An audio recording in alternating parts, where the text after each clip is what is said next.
প্রিয় বন্ধুরা, আজকে একটা ভিডিও দেখাচ্ছি। গলাটা বেশি ভালো না আমার, তাই কথা ঠিক বলতে পারছি না। আমার সরবতি লেবু গাছে মুকুল এসছে, দেখো দেখো কিরকম ফুল এসছে, খালি বলো। এত বুকটা মনে হয় ভরে যায়, এত ভালো লাগে, এত ফুলের গন্ধ কি বলবো তোমাদের। এত সুন্দর গন্ধ, রাত্রে তো থাকা যায় না এত ফুলের গন্ধে।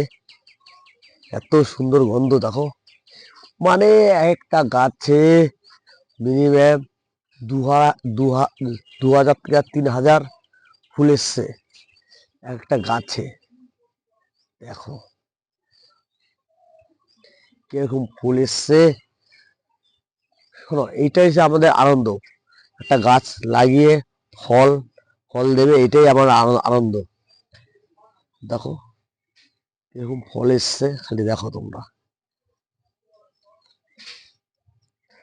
ফল মোটামুটি ভালো হবে তাই বোঝা যাচ্ছে, তাই ভিডিওটা তোমাদের মাঝে আজকে তুলে ধরলাম। দেখেছো ফুল, দেখো খালি ফুলটা খালি দেখে যাও। ঠিক সময় খাবারটা দিয়েছিলাম, তার জন্য এত ফুল এসছে। এবার একটু একটু স্প্রেটা করে দেবো, সব ফুল দাঁড়িয়ে যাবে, আর কোনো সমস্যা নেই। আর জলটা আমি ঠিক দিতে হবে, জলটা দেখো।